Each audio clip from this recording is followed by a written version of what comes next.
Assalamualaikum warahmatullahi wabarakatuh.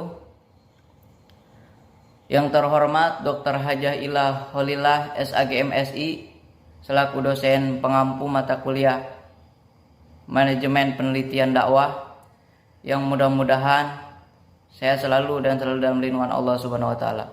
Saya di sini sebagai pemateri pertama dari kelompok 2. Sebelumnya saya akan memperkenalkan nama-nama pemateri dari kelompok 2. Yang pertama itu Rahmat Lubis, yang kedua Wahyu Fajar Fernanda, yang ketiga Pika Janatunupus, yang keempat Alia Rahmawati, dan yang kelima yaitu Cindy Maulani. Baiklah, langsung saja ke materi, yaitu saya yang akan memaparkan materi pertama tentang pengertian metode penelitian kuantitatif dan kualitatif.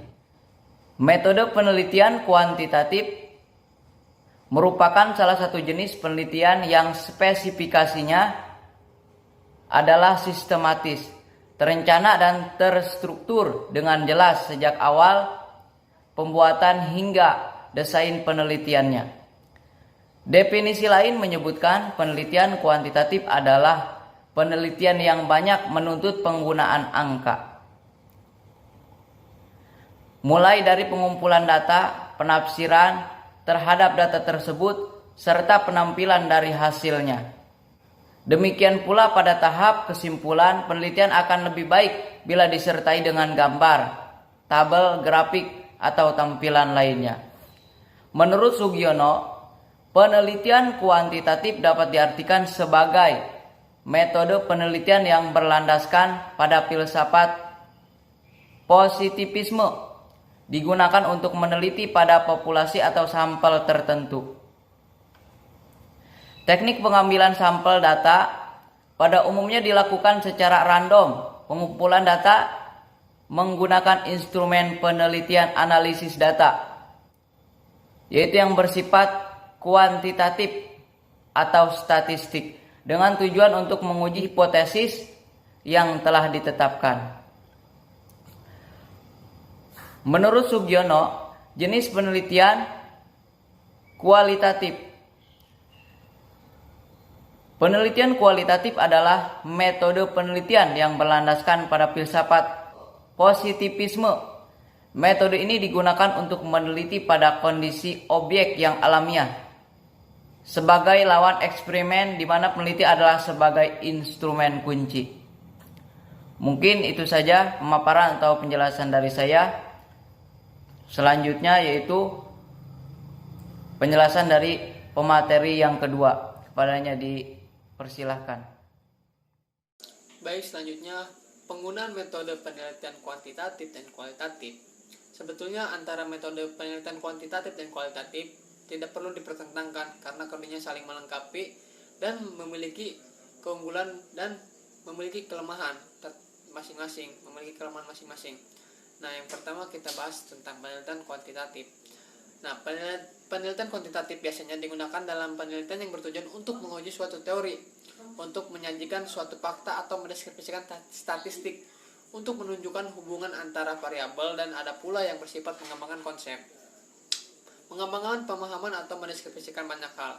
Metode ini sering digunakan adalah eksperimental, deskripsi, survei, dan kolerasi. Nah, penelitian kuantitatif ini menyajikan proposal yang bersifat lengkap, rinci, prosedur, dan spesifik, literatur yang lengkap, dan hipotesis yang dirumuskan dengan jelas. Pada penelitian kuantitatif, proposalnya lebih singkat dan tidak banyak kajian literatur biasanya. Pendekatannya lebih dijabarkan secara umum dan biasanya tidak menyajikan rumusan hipotesis. Nah, ini dia beberapa contoh metode penelitian apabila metode kuantitatif digunakan. Apabila yang pertama, bila masalah yang merupakan titik tolak penelitian yang sudah jelas, masalah merupakan penyimpangan antara yang seharusnya dengan yang terjadi, antara aturan dengan pelaksanaan, antara teori dengan praktek, antara rencana dengan pelaksanaan. Dalam menyusun proposal penelitian, masalah ini harus ditunjukkan dengan data, baik dengan data penelitian sendiri maupun dokumentasi. Baiklah, di sini saya akan memaparkan tentang metode penelitian kuantitatif dan kualitatif.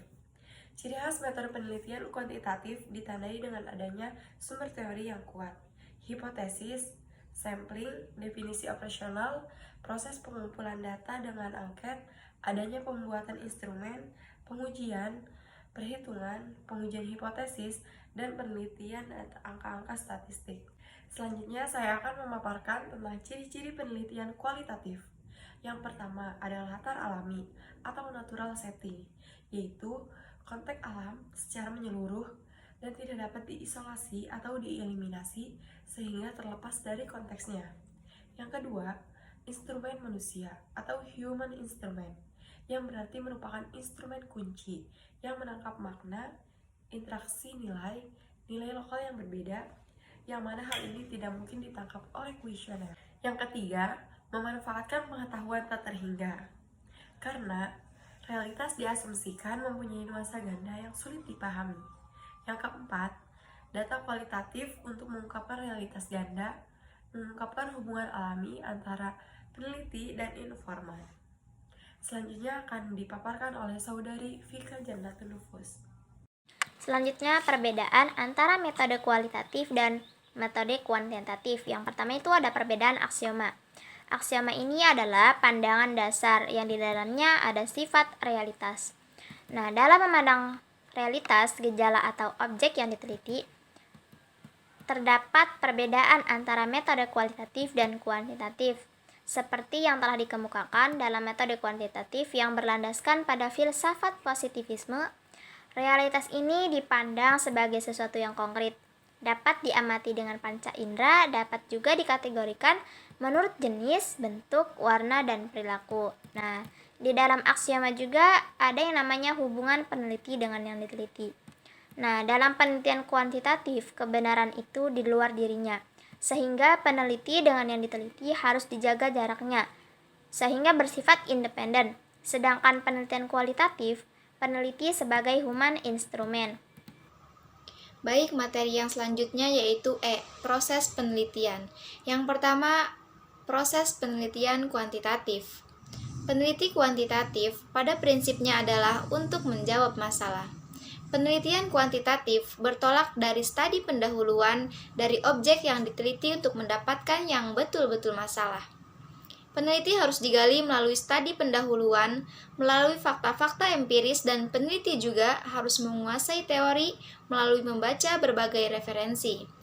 Masalah dirumuskan secara spesifik dan dibuat dalam bentuk kalimat tanya. Untuk menjawab rumusan masalah yang sifatnya sementara berhipotesis, peneliti harus membaca referensi teoritis yang relevan dengan masalah yang berpikir. Menguji hipotesis tersebut, peneliti dapat memilih metode, strategi, pendekatan, desain yang sesuai.